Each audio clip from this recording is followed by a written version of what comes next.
Crush it with Maizex canola. Maizex Seeds is 100% focused on Canadian farmers. Your source for high-performance grain, silage, and grazing corn, as well as soybeans and, new for 2026, canola.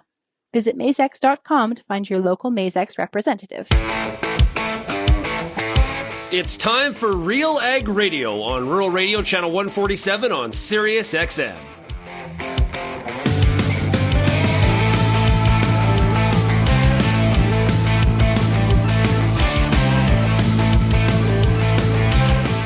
RealAg Radio and RealAgriculture.com is your home for insight and analysis of the issues that are impacting your farm business. Let's get real and get connected with RealAg Radio.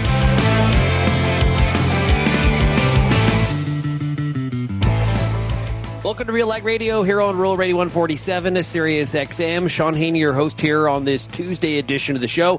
Thanks so much, everybody, for making RealAg Radio and Rural Radio 147 a big part of your workday. Of course, big shout out to all of you listening as well on the RealAg Radio podcast. Remember, we got bonus. We got the news today in the bonus. So looking forward to bringing you that. And if you're listening on Rural Radio, you can always download the podcast and just get the news. Absolutely. Yes. Okay. We're into September. We are post Labor Day. So now officially, I think everybody's back at school. The kids in college and university. We've got the high school, junior high, elementary. We're all back. Parents are like, "Ooh, baby." Thank goodness. Here we are, September, ready to take on a new month, and some of the issues carry over, and we're going to cover some of them as we left August in real bang as we saw the appeals court strike down the use of the IEEPA tariffs. Those are the Liberation Day reciprocal tariffs going back to early April. I think it was April 2nd, just after April Fools. And we're going to get Jim Wiesemeyer's perspective on that. Of course, he's from Wiesemeyer's Perspective podcast. And get his thoughts on where we go from here. Many people saying it's going to go to the Supreme Court. This has a big impact on Canada's negotiating leverage and probably Canada's negotiating strategy with the U.S. Based on that decision from last week. But I can tell you this, it ain't over. Also joining us is the Minister of Trade and Export for the province of Saskatchewan, Minister Warren Kaeding, who is off to the Indo-Pacific as well. Premier Mo is headed to China for a day. We'll also talk beef genetics today. Now, at the Calgary Stampede, I met and I heard one of the coolest presentations was by Dr. Cara Wells of EmGenisys. Her company has really stepped up trying to increase the probability of pregnancy successes in beef cattle and in dairy. And so we'll talk to her about that technology. We'll probably have some time at the back end of the show here for maybe a couple of your emails as well. Now, if you have any feedback, we'd love to hear from you. Send me an email, shaney@realagriculture.com. You can also put the Real Ag feedback line, 855-776-6147. Interesting. I looked at realagriculture.com. We have a poll going. This is going back a couple weeks. Over 430 people have voted in this thing. So this is a pretty good sample of people. And the question is around EPA's decision to alter the guidelines on DEF. How long, starting in a couple of years, how long a tractor, for example, or a truck on the road can go without having to refill its DEF. Now, currently in some cases, that could be 4 hours, but they're trying to extend it out to a month in some cases. Now, the question was, should Canada follow suit on U.S.'s DEF decision by EPA? People very much in line with it. 78% of the Real Agriculture audience saying totally down with DEF, baby. 8% said no, reducing greenhouse gas emissions or as much as possible is the right thing to do. And 9% saying I only drive older models for where I don't have to worry about DEF. So you could put that 78% plus the 9%. Those people hate DEF. Also, 5% said, what's DEF? And they just don't have a new engine. Maybe they're the lucky ones. But some farmers have said on the Farmer Rapid Fire that the technology has gotten a lot better and the shutdowns are less.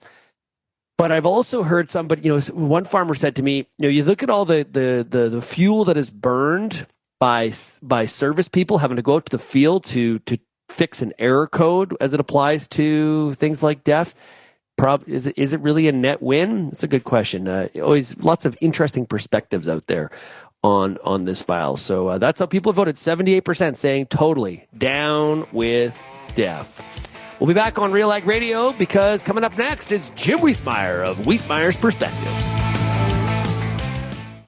It's now time for a product spotlight with BASF. Leanne Harder, what should farmers consider when selecting canola hybrids for next year to reduce some of these harvest losses? At the end of the day, if you choose to, whether it's swap at 60% or let delay swap or straight cut, choosing a hybrid that does have that pod shatter reduction as well as reduced pod drop will allow for them to recognize the yield potential of that hybrid. There's risks associated with swapping too early, swapping too late if they don't carry those traits. Mechanical disruption to the plant can also cause that shatter loss that characteristically we saw before we had pod shatter reduction in our hybrids. Environmental pressures can be extreme. So if 90K winds and you've let canola sit and it's fully mature, you might still see some loss, but you're choosing to risk mitigate with choosing to grow an InVigor hybrid that has that pod shatter reduction and reduced pod drop, because then it really truly allows them to have that confidence that losses should be minimal at that point. So if somebody wants more, where do they go? agsolutions.ca/InVigor.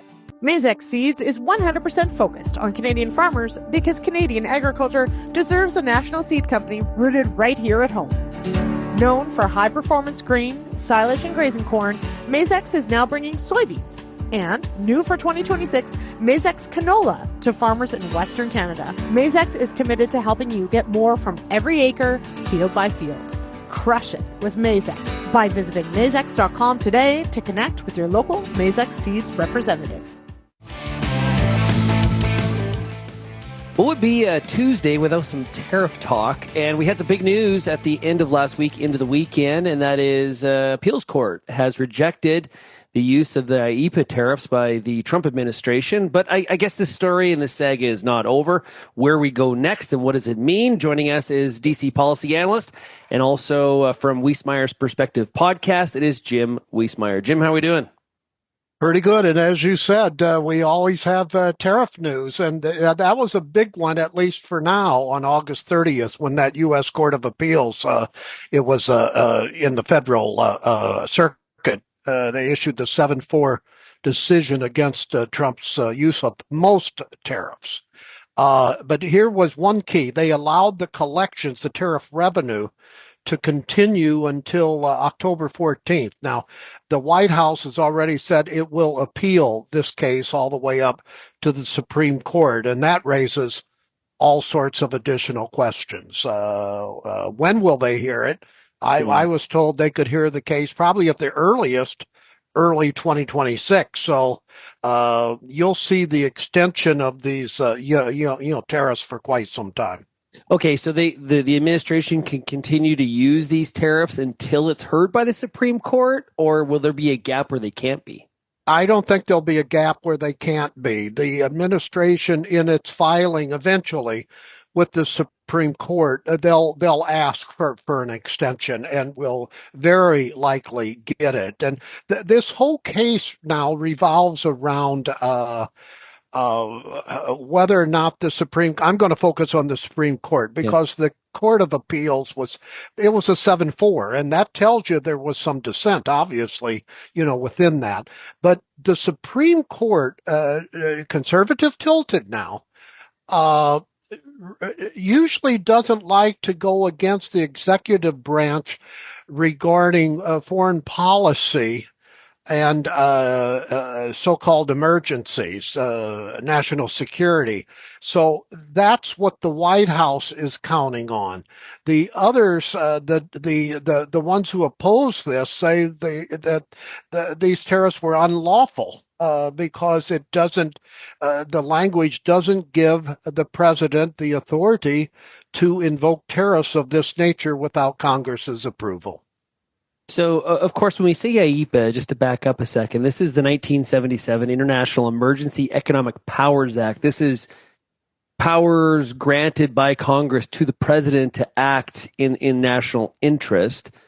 And this administration is very good at this, finding a little bit of a crack and busting through with a semi tractor trailer. So, do we expect to hear any voices out of Congress at this point? They've been kind of quiet and silent. Well, the Democrats for sure will come out and favor the court ruling because they'll say it doesn't authorize tariffs. Congress has clear power over trade policy, even though they haven't done anything for a decade or so. And they'll cite the so-called major questions doctrine that bars such unilateral action. The White House and those favoring, including some Republicans, not all though, says that the IEEPA grants broad flexibility to the president in addressing foreign threats. Now, they say tariffs are a common regulatory tool that can be used under emergency powers. So there's the line of arguments. And I noticed the major dissenter who led in the circuit court, Toronto was his name, he said nothing in that underlying IEEPA suggests that Congress intended to withhold tariffs from the presidential tools to address foreign threats. But this has market significance. You're seeing it in the bond market, Shaun, on it, because they just assumed that the tariffs would go on, and that lessened the need for these bond releases. So it could have an interest rate development if the Supreme Court would rule against the White House on that one, because we've got a chunk of change coming here in tax revenue, $28 billion alone for the month of July, and then other questions is when the Supreme Court rules, will it be a split ruling? Will they okay the tariffs in place until the date they ruled, or will it be retroactive? Those are all unknown questions right now, or unknown answers, I should say. Yeah, and just to connect some dots for the audience here, this is why we've heard the president talk about fentanyl crossing so much. It's that is much to serve the justification of the use of the IEEPA tariffs on countries like Canada and Mexico, although they've been more sheltered from this than other countries like the UK and the EU and Japan and others. This has been a big part of the Trump negotiating strategy. Initially, it was because of Mexico and Canada. I think it loses a little argument as you go around the world on that one. And there was an interesting editorial, or opinion piece, I should say, in the Wall Street Journal written by Jonathan Adler, professor of William and Mary Law School, and he warned against assuming the Supreme Court will strike down Trump's contested tariff regime. Despite these court defeats, he noted the 7-4 ruling, but he said under the current doctrine, the case could go either way. He said that the IEEPA's grant of power to regulate imports allows tariffs.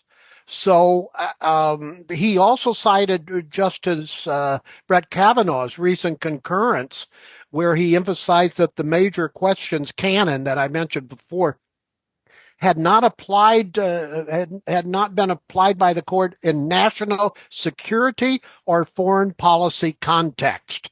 So there's your key. If the Supreme Court hangs on this, he did it because of national security or foreign policy context, then they'll side with the president. So I think it's up in the air, frankly. Yeah, one piece I was reading this morning, one of the concerns is, okay, if and I'm speaking as if I was in the Oval Office, if we can't go about it with these reciprocal tariffs through IEEPA, we'll take some other means on, we'll up the ante on things like steel and aluminum on some of the countries, which definitely has a negative impact on a country like Canada for sure. Oh, he has the White House has a host of other tools they can use. By no means are these tariffs going to go away. They just won't be as easy to do.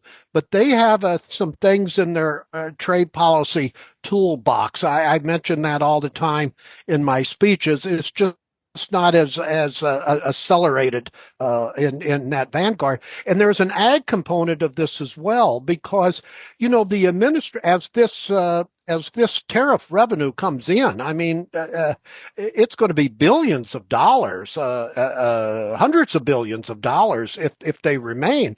The White House can use it for all sorts of purposes as far as agriculture. Nobody's telling me that now, but they could actually tap that for trade-related payments to the ag sector. Now, USDA also has the Commodity Credit Corporation that they've used in the past for that, but USDA already gets 35% of tariff revenue. It runs a fiscal year behind. So we get a number of tariff revenues despite this recent trade policy actions by Trump. So there's a lot of importance to this topic relative to funding various government programs and the debt. Well, what continues is the uncertainty. From a company perspective, whether you're importing or exporting, you're trying to sort out, okay, what does this landscape actually look like? And we continue to live in this world of like, do I ship today or do I ship in 2 weeks? And mainly that decision's around, what the tariffs are. And of course, the lawyers always win. And the amount of lawyers writing text into contracts to try to sort out some of this, to allude to whatever the future may be from a tariff perspective, they're doing quite well. The uncertainty continues. Well, look at what it means to ongoing trade policy talks with the U.S. and other countries, especially India. What do they do if they think that this thing's going to eventually come down and rule against Trump? Why would you want to negotiate further gives to your country's products? So, this has put a stall, I would say, in the number of negotiations with key countries. But again, even if the Supreme Court rules against the White House, what is in their ruling? Again, regarding, do they say existing trade agreements in place? I'm not saying they will or won't, but that's a question. And relative to the tariff revenues, maybe only having to pay them back for those countries or companies who sue to get the income. That's why the administration has been reticent to utilize any of this funding to date, because they wanted this finally decided on by the Supreme Court, and we'll get it eventually. And also questions about the trade deals that have been struck already, the UK, Japan, a few others, where what does that mean for those agreements? Because the IEEPA was used as the leverage point. You got to think in some of those cases, those countries are being like, okay, does this change the landscape? And do we go back to the table to renegotiate? Or does that just put us in some sort of a worse situation? That's kind of an unknown at this point as well.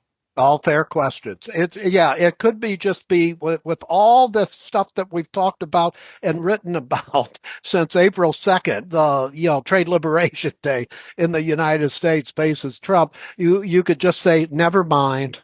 And go back to day one. And this is what the White House is telling the courts, like saying, hey, you're going to cause significant damage to U.S. foreign and trade policy if you do this.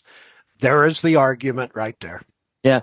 Before I let you go, Jim, what do you make of, speaking of India, what do you make of President Xi and Modi and Putin having a bit of a love-in?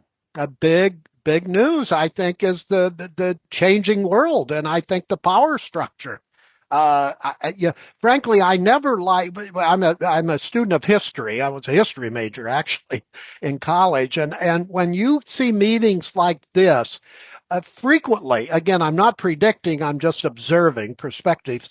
This is what you get before a major confrontation, when you get countries like this together. And now North Korea is joining some of the talks. Iran probably will. But this shows you the power structure changes that are going on. And I mean, we're living history, so to speak, in this, and how it's going to finish. That sets up a major importance later this year, hopefully, when President Trump meets with Xi Jinping, and to see whether or not they can get a cooler relationship going, and maybe a new trade agreement that's bonded by a signed memorandum rather than just a dictate that won't hold up. And that would be phase 2 of a trade agreement, hopefully with a better enforcement mechanism. So we've got trade policy between now and the end of the year is still going to be probably the top and front and center topic. Yeah, three of them were holding hands. All that was missing was like a live shot of them, Xi versus Putin playing pickleball or something like that. Riding in cars together, I saw all that. Clear signals to President Trump, no doubt in my mind. Yeah. Very interesting times indeed. We've been talking to Jim Wiesemeyer, DC policy analyst, also with Wiesemeyer's Perspectives podcast, which you can get wherever you get your podcast. And you can also hear him here on RealAg Radio. Hey, Jim, thanks a lot for joining me here today. Appreciate it. Anytime, Shaun. Back with more of RealAg Radio right after this. Protect your anhydrous ammonia application earlier than normal this fall. Defend against potential losses and protect your bottom line with new Centuro A-Pro Nitrogen Stabilizer. Patented active ingredient pronitridine offers agronomically effective protection where it matters most, below ground. The new concentrated formulation lowers application rates. Start early with Centuro A-Pro as part of your nitrogen management plan. Contact your local retailer or visit centuro.ca for more information today. The Canola School on RealAgriculture.com is a video series that showcases the latest in canola research and production agronomy. Learn from some of the best at your own pace through quick and timely producer-focused videos available on our YouTube channel. The Canola School on RealAgriculture.com is the quickest way to keep up to date on all the latest in canola production. Boost your canola IQ with the Canola School, brought to you by BASF, and visit canolaschool.com. Built on over 100 years of seed innovation and unwavering commitment to farmers, Pioneer 100 Series canola hybrids deliver a step change in yield performance and agronomic traits. This isn't just better canola, it's different canola. Pioneer 100 Series. Contact your local Pioneer sales representative or visit pioneer.com/100 series to learn more today.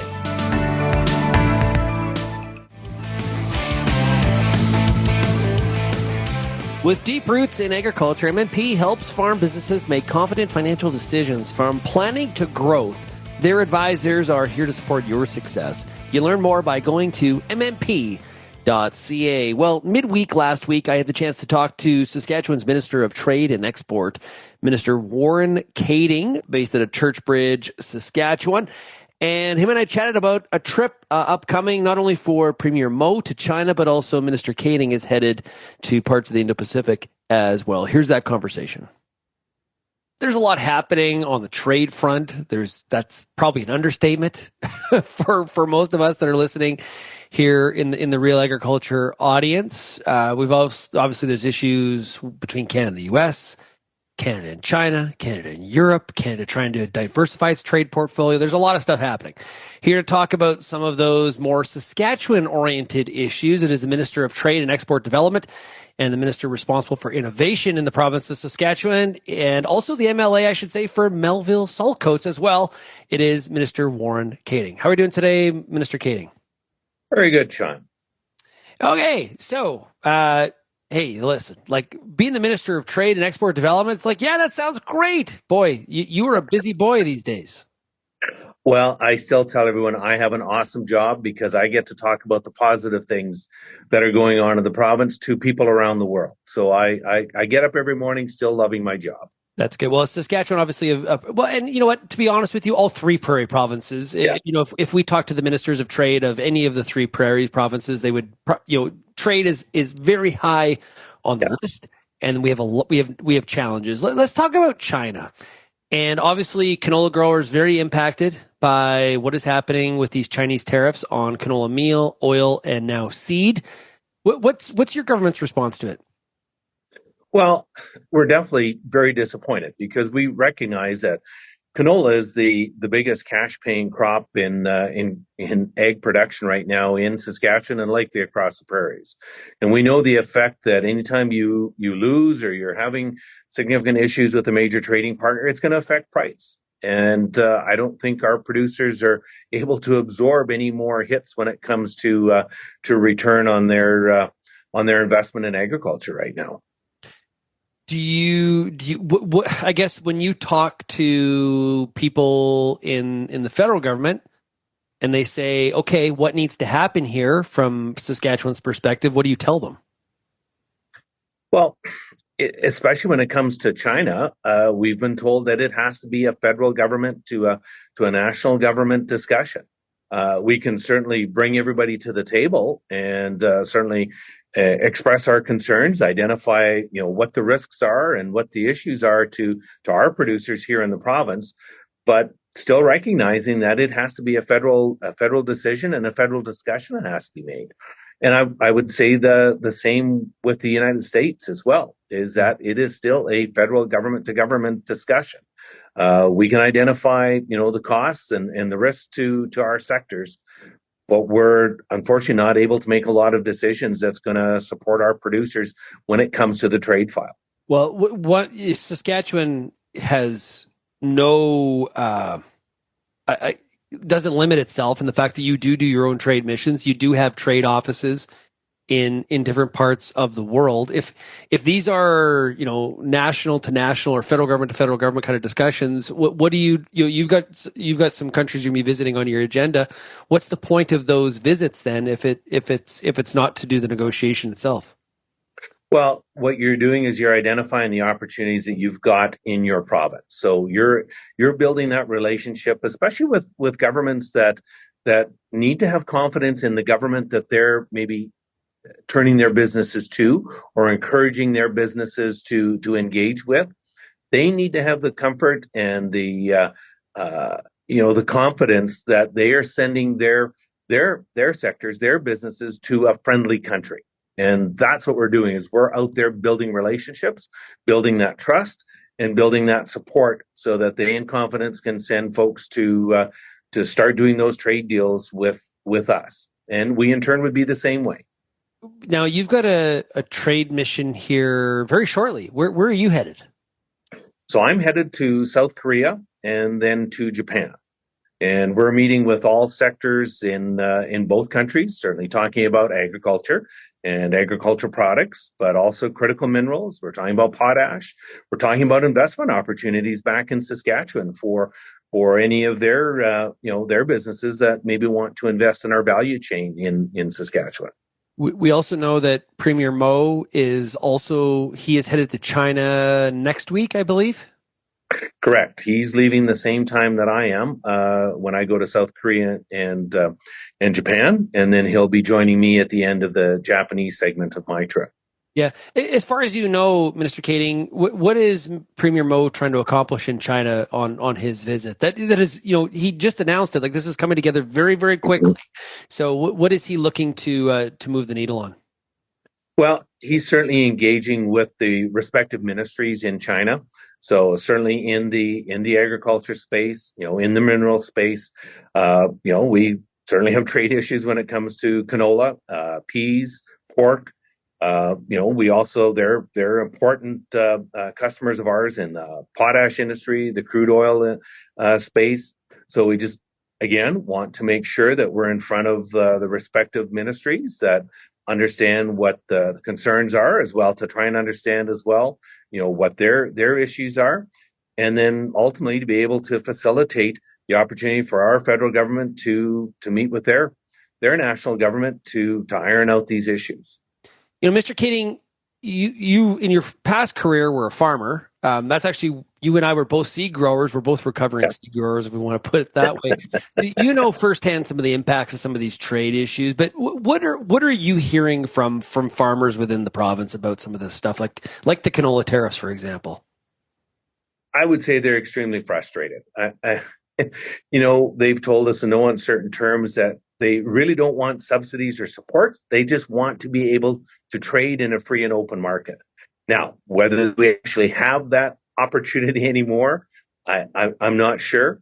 But I'd say they just want to take the political frustrations out of them being able to market their commodities. I think they're all very good at assessing risk and understanding that. But when you start throwing political issues on top of that, then that ultimately, they're having a difficult time trying to navigate what the risk is associated with that. Yeah, I'm hearing the same thing. I am worried, though, that that's not the environment that's in front of us. That is looking backwards a little, like that's a rear view lens, and we may return to that, but in the short term, it does not feel like that. You know, I think you had one of the guests on your show, as I'm listening to your podcast, driving to Regina, that talked about we're probably not in a situation where we have trade agreements anymore. We have trade contracts. And I can't disagree with that mindset right now. I'd say a little nervous that if President Trump is successful in what he's trying to accomplish here, that will enable other countries to go down that same path. And then we're going to have a number of one-off bilateral agreements around the world. Now, on last week of July, you were a part of hosting quite a significant meeting in the province of Saskatchewan that brought Canadian officials and American officials together. What was that meeting? So that was a Midwest Legislative Conference, and it brought 11 of the U.S. states that are in the American Midwest together with the 4 prairie provinces, and we'll include Ontario or Western Ontario as part of that. And ultimately, they get together once a year, and somebody in those 15 jurisdictions is going to host the annual event, and we'll just talk about issues, whether it's to do with certainly with agriculture, energy, education, healthcare. We have a lot of commonality amongst kind of that main trading core. And if you look at where Saskatchewan does the majority of trading with the U.S., it is in that American Midwest. Certainly in most of those states that were involved there would be in our top 10 of the states that we do business with as Saskatchewan exporters.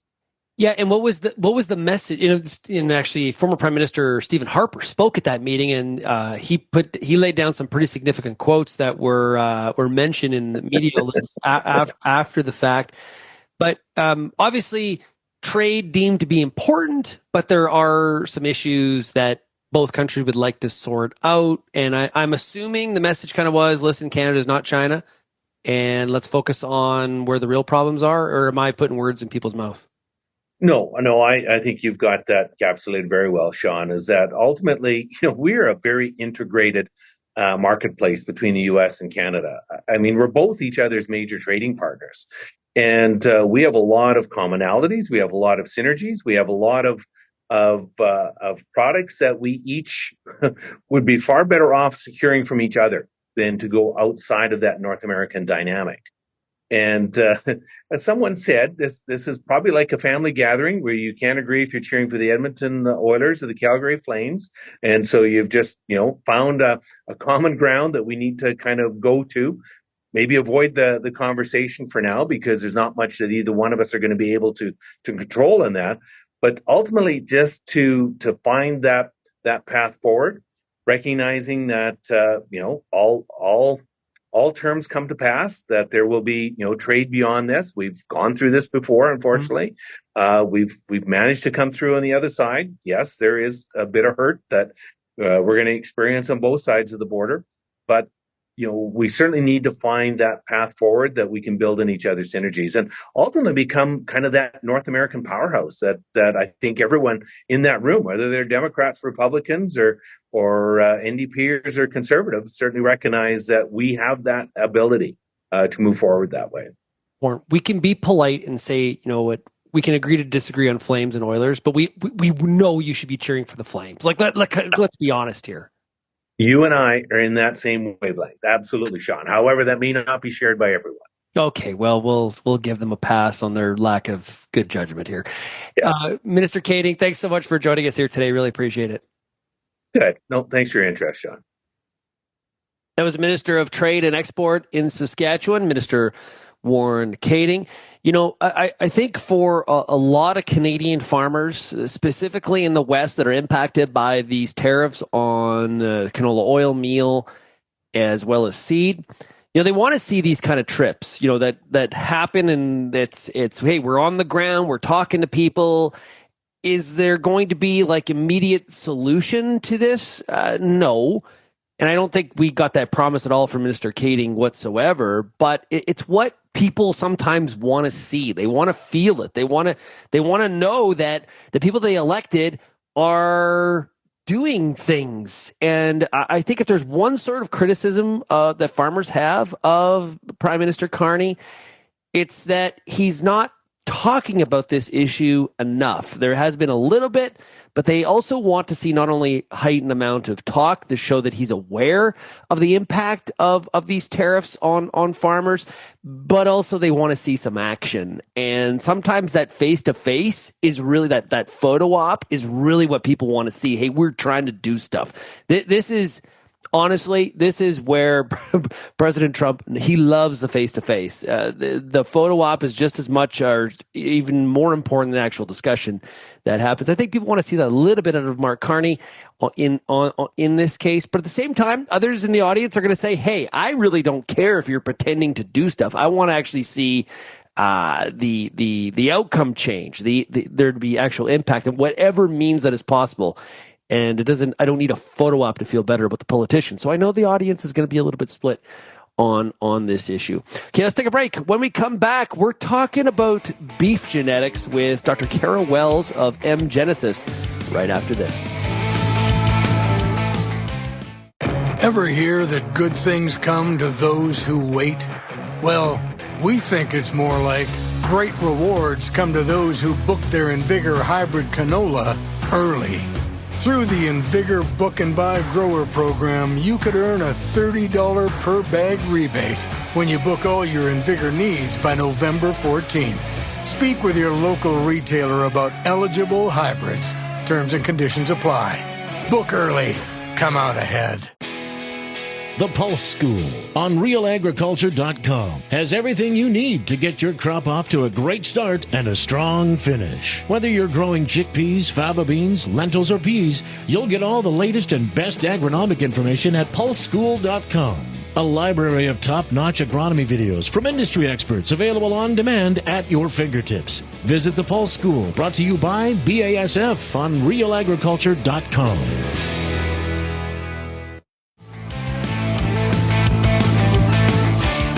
Back to RealAg Radio here on Real Radio 147, Sirius XM. Let's talk about some things that are going on in the world of genetics in the beef industry. Joining us right now is Dr. Cara Wells. Her company is EmGenisys. How are we doing today, Dr. Wells? Doing great. How are you? I'm doing really good. And, I get to run into lots of cool people with cool ideas and innovations to bring to the marketplace as I'm on the road throughout the year. And I heard you give a presentation at the International Livestock Congress at the Calgary Stampede there at the BMO Center. Very cool as you participated in one of the panels. I guess let's start off. What's EmGenisys? Great question. So EmGenisys is a software company evaluating embryo health in livestock based on real-time video.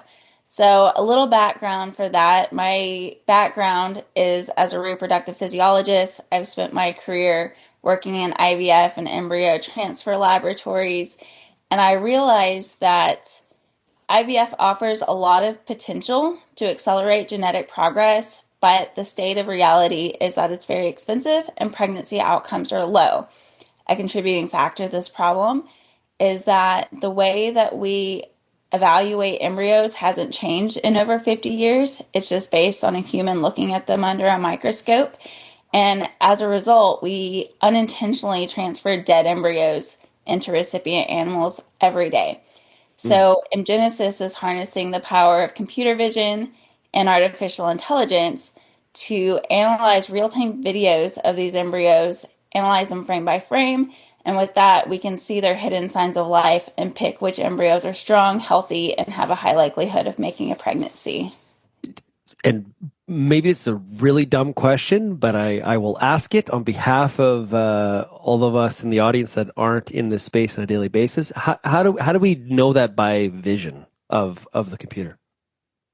So embryos, they look like static groups of cells if you're looking at them under a microscope, but we know that if the embryo is alive, it needs to be actively developing, which means these cells need to be dividing, they need to be differentiating, they need to be migrating, and these changes happen relatively quickly as the embryo has to go from a Welton cell organism to a calf in the span of about 9 months.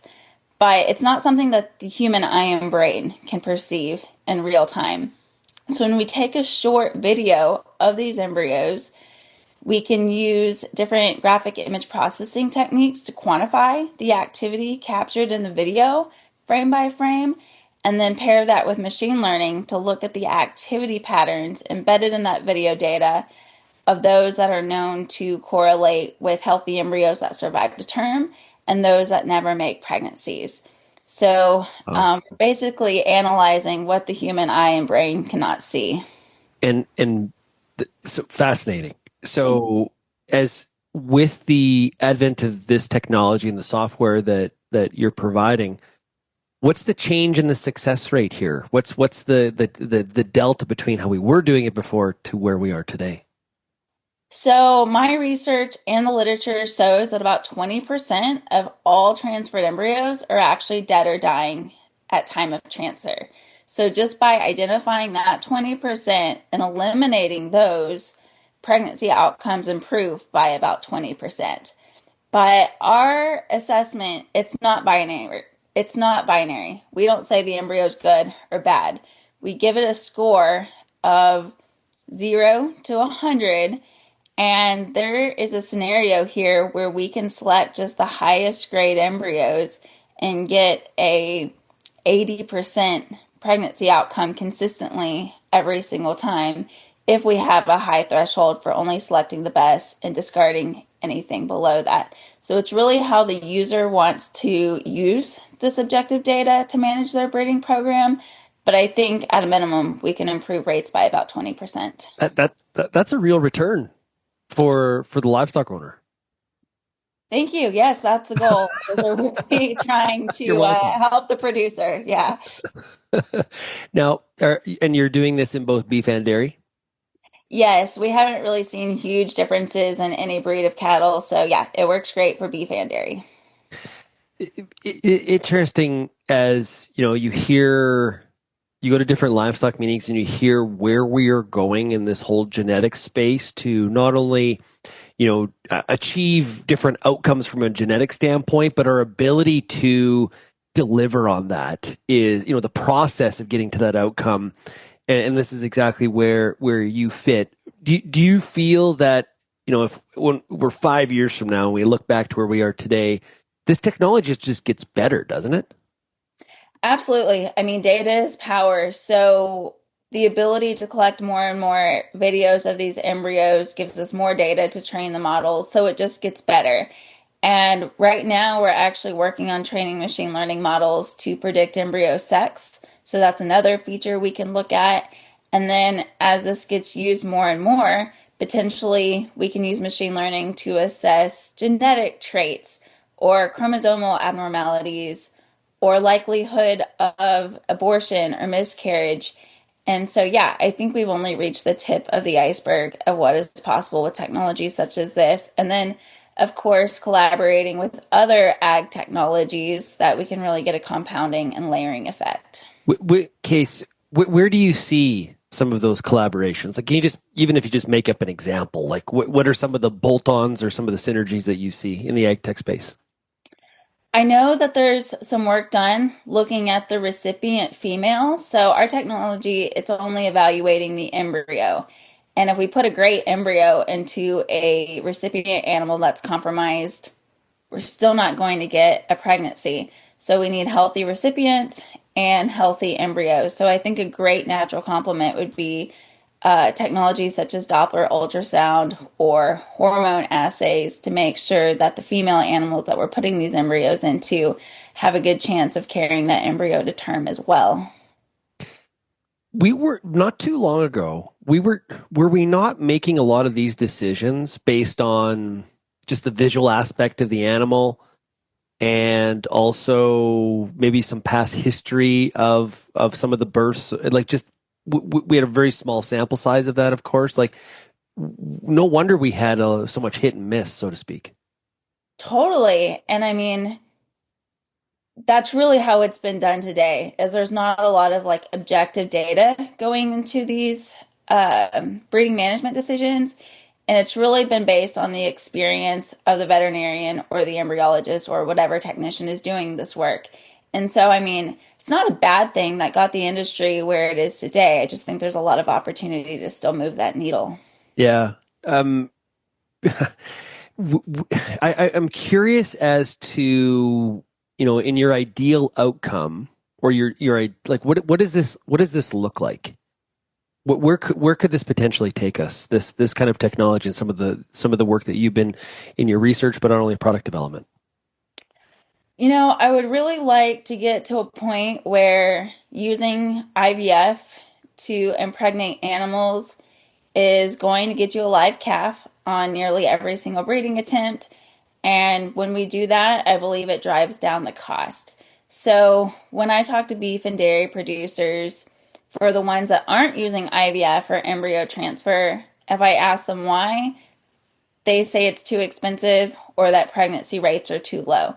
So if we can address those two problems, I think it democratizes IVF for everybody, and every producer can accelerate their genetics faster and affordably because the results will be consistent. Is this technology right now you're working in cattle? Does it transfer, or does it work parallel in potentially like equine or pork or sheep, or just, yeah? Can you talk about is it similar or just way too different? I believe that it can. So our technology, it works in sort of two phases. The first phase is not actually machine learning. It's just quantifying the activity in the embryos. And then the second phase is applying machine learning to those activity patterns. So I don't need a lot of data to do the first phase, which is just quantifying the activity. And I've seen that in almost every species that we've worked with to date, that embryos that make pregnancies have average moderate activity, and the fast and slow embryos on the extreme ends of that bell-shaped curve do not make pregnancies. So that pattern has repeated in horses, sheep, goats, and even in human embryos. What I don't have in these other species is large enough data sets to train machine learning models.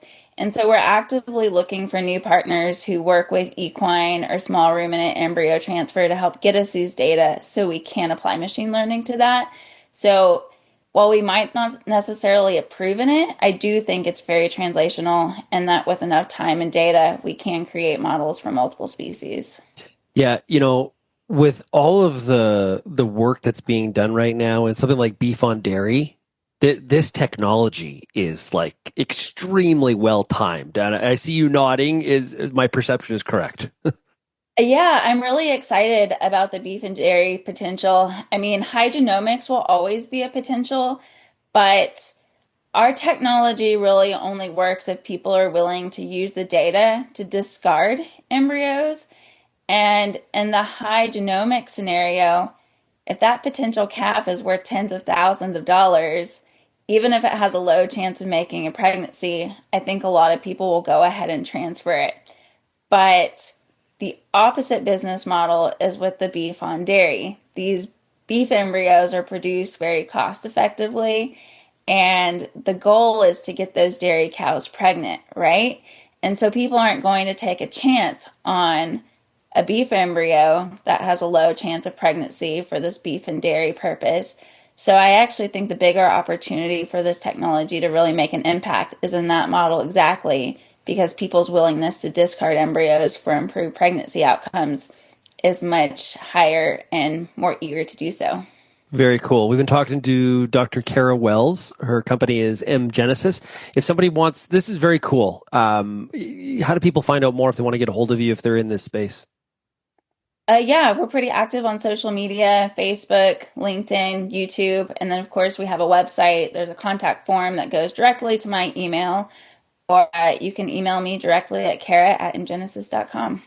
Cool stuff. Dr. Wells, thanks so much for joining us here today. Thank you. Oh, you meet the coolest, smartest people on the road at different conferences and events. We'll be right back on RealAg Radio, Rural Radio 147 right after this.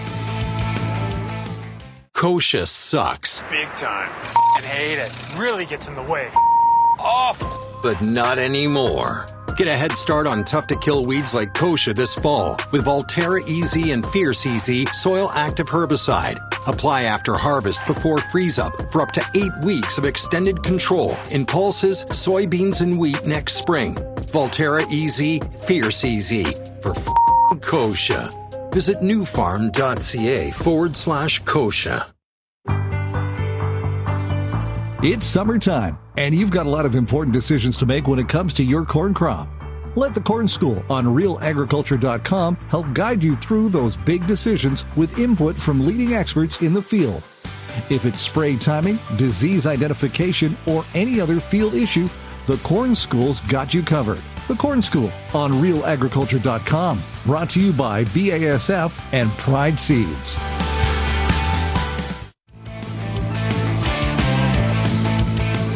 Welcome back to RealAg Radio here on this Tuesday. Hey, from nutrient management to the latest weather, market, and ag trends, The Dirt, an economics podcast, is your place for farm-smart topics to boost your profitability. Join host Mike Howell on Season 4 of The Dirt. Available now at nutrient-economics.com. That is Season 4 of The Dirt podcast.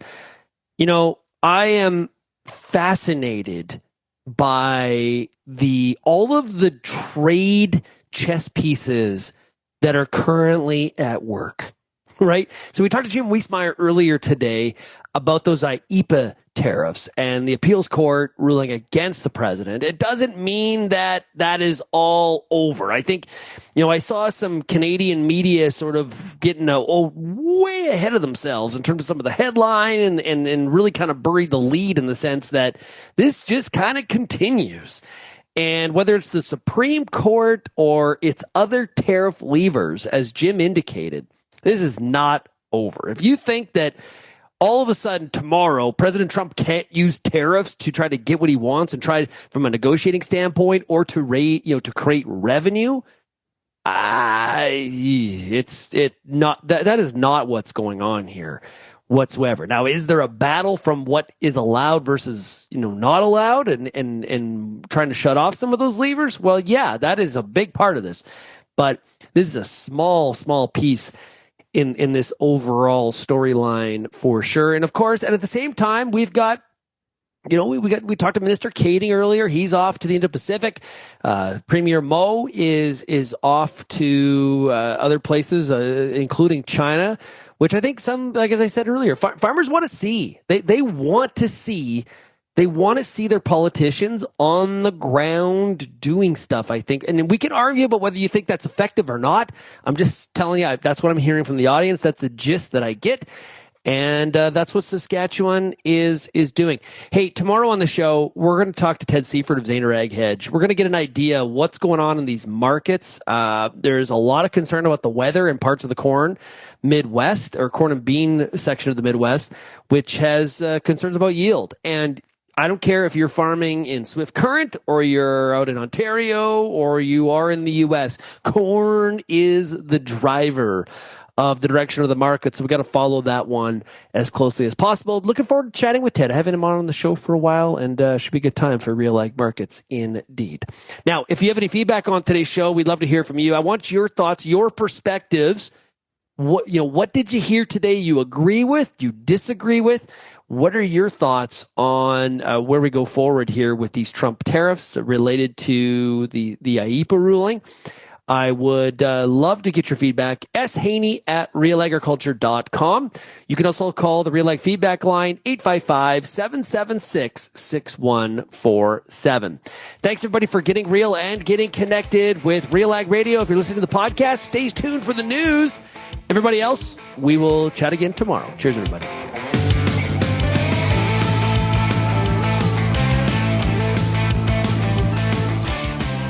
Welcome to the bonus segment. It's now time for the top ag news stories of the day, brought to you by Pioneer 100 Series, the highest yielding Pioneer brand canola hybrids ever. This isn't just about better canola, it is different canola. Contact your local Pioneer sales representative or visit pioneer.com/100 series to learn more. Okay, lots happening here on this post-Labor Day edition of the show. It is September 2nd, and there's lots happening. It's, we left August with a bang, and September continues. So let's get to some of the top ag news stories of the day. Some of it, obviously, in the periphery of agriculture, but definitely having an impact. China's President Xi Jinping convened his Russian and North Korean counterparts in Beijing for the first time on Tuesday, a show of solidarity with countries shunned by the West over their role in Europe's worst war in 80 years. Xi hosted Vladimir Putin for talks at the Great Hall of the People, and then at his personal residence, calling him his old friend. A few hours later, Kim Jong-un's armored train was spotted by Reuters, who saw him arriving in the Chinese capital. The three are set to take center stage in a massive military parade on Wednesday, where Chinese president will flaunt his vision for a new global order as U.S. President Donald Trump's America First policies strain Western alliances. Beyond the pomp, analysts are watching whether the trio may signal closer defense relations following a pact signed by Russia and North Korea in June, and a similar alliance between Beijing and Pyongyang, an outcome that may alter the military calculus in the Asia-Pacific region. So, and it's hard to know. I think on the surface, it's like, oh boy, alliance is being formed. It's hard to know the solidarity, especially when we talk about the BRICS countries and how strong their new alliances are in this regard. But President Trump definitely creating an impact in terms of like many are arguing, driving these countries to get together and in the direction of each other and not towards the West. Finance Minister François-Philippe Champagne says he wants to address headaches at the Canada Revenue Agency in 100 days. Champagne said in a letter to the chair of Parliament's Finance Committee that it's clear the CRA is not meeting Canadian standards amid complaints of service delays at the agency's call centers. He said he asked the CRA to take concrete steps to address the issues, which could mean reallocating or adding personnel and expanding digital options for Canadians. The letter comes as Ottawa plans broad spending cuts in the public service over the coming years. The Union of Taxation Employees said more than 3,000 jobs have been lost at the CRA since May of last year and warned services will only get worse if the planned cuts materialize. Champagne said he and other tax agency officials will appear at the Finance Committee to update parliamentarians on the work to get the CRA back up to speed. So this is an interesting piece from the Globe in the sense that across most of the departments, there's all this expectation of budget cuts. And at the same time, there's also complaints about service of some of those departments and their ability to react and move quickly. And do those budget cuts actually make the service delivery of something like CRA? Does it actually make it worse, not better? And money doesn't solve all the problems, right? So money shouldn't, but lack of money can create problems. This is going to be something we're hearing a lot more about in the short term for sure, as we see that fall budget rollout in Canada. We've got big news from Kraft Heinz. They said on Tuesday it would split into two publicly listed companies, one focusing on the sauces business and the other on groceries, as the U.S. packaged goods maker aims to revive growth after years of muted sales. This story from the Wall Street Journal. The sauces unit raked in about $15.4 billion in sales in 24, while the grocery business generated about $10.4 billion in sales.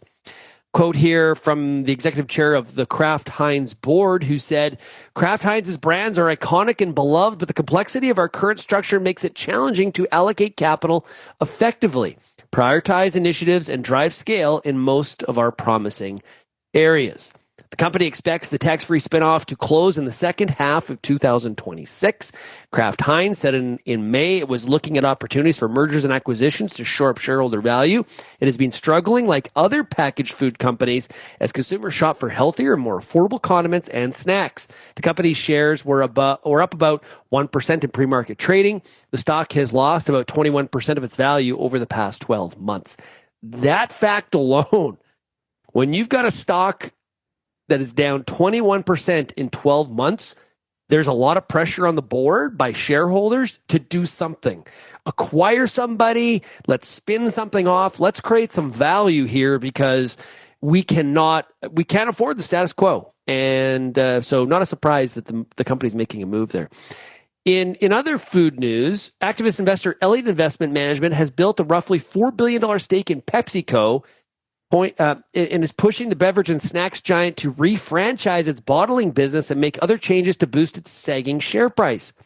PepsiCo has been struggling to win back soda drinkers after ceding market share to rivals. Its food business, once an engine of growth for the company, is also under pressure. Now, here's what's interesting. Where do you think Pepsi is in terms of market share? Think about that. I know Coke's number one, okay? But you may be surprised, Pepsi's number 4. So Pepsi, once a formidable rival to Coca-Cola, but its namesake classic soda recently dropped to 4th place by U.S. sales volume. Coke is number 1, Dr. Pepper number 2, which I think is the best soda, just saying. And Sprite is number 3, and Sprite is also owned by Coca-Cola. So Pepsi is behind 2 Coke brands. PepsiCo's problems may have only intensified in recent months thanks to tariffs and increasingly price-sensitive consumers. In addition to its namesake cola, PepsiCo brands include Mountain Dew, Gatorade, Lay's, Doritos, and Quaker Oats. It recently acquired the probiotic soda brand Poppi and tortilla chip maker Sept Foods. Sept Foods. My wife loves those Poppies. She loves those probiotic sodas. Poppies, she loves those Poppies. Elliott delivered a letter to PepsiCo's board of directors on Tuesday with ideas it believes could boost the company's shares by at least 50%. Okay, let's get on to some ag news here. Clearly, things not very good in the food industry. A lot of shifts and changes to terms of how people are consuming and what they're consuming. And those companies they're flailing, trying to adjust as they've seen their stock prices absolutely hammered. Okay, let's talk about USDA's reorg. So lawmakers, ex-officials, and advocates press for transparency as critics warn of risks to nutrition and research programs. The Trump administration has extended USDA's reorganization comment period to September 30th, following pressures from lawmakers, former officials, and advocacy groups who argued the process lacked transparency. Initially launched on August 1st with a 30-day window, the plan from Secretary Brooke Rollins proposes reallocating 2,600 USDA jobs outside Washington, shuttering major facilities and consolidating operations into 5 regional hubs.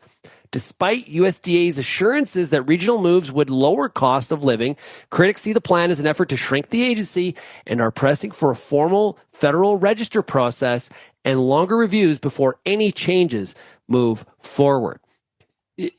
Get ready, and when you look at the percentage of USDA workers that are in DC and compare that to the amount of AFC workers that are in Ottawa, way higher percentage of federal ag workers are in Ottawa than at USDA in DC, which I find fascinating. And this same thing that's going on in terms of a reorg. Now, the AFC reorg may look different. It probably will. I don't see them going to these regional hubs. Well, at least not from what I've been hearing, but budget cuts and money is something that is going to really take up a lot of the oxygen. So pay attention to that USDA story, even if you are sitting in Canada, because your time is coming, Canada. Year over year, Mississippi River levels at St. Louis and Memphis are currently measuring above last year, according to agweb.com. But without significant rain in the forecast and concerns for the volume of water coming from the Ohio River Valley into the lower Mississippi, this could elevate levels of concern, particularly in the next few weeks. Low levels for the major inland waterway have become a bit of a norm at harvest time. A quote here from Susan Stroud of No Bull Ag. For the past 3 years, we've been dealing with low water conditions with 3 harvests in a row, but that have somewhat been a nightmare. It looks like we're heading into what could potentially be the 4th, but the biggest difference is that right now we're not nearly as bad as we were before at this point in the past few years, where we had major issues. Fall into winter is the heaviest time for barge traffic carrying recently harvested crops for export market.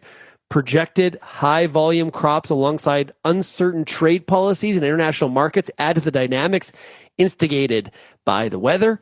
Mike Steenhoek of the Soybean Transport Coalition says, particularly in soybeans, trade dynamics add a layer of concern on top of the infrastructure. He said it is frustrating for the soybean industry given the additional headwinds for the industry is facing from anemic export sales, particularly to China. Stroud highlights recent corn trade trends have led to roughly 50% of corn production moving by rail to Pacific Northwest ports and 50% moving down the Mississippi River system to New Orleans. That's all the time we have for the top ag news stories of the day. I encourage you to go to RealAgriculture.com to keep up to speed on all things agriculture.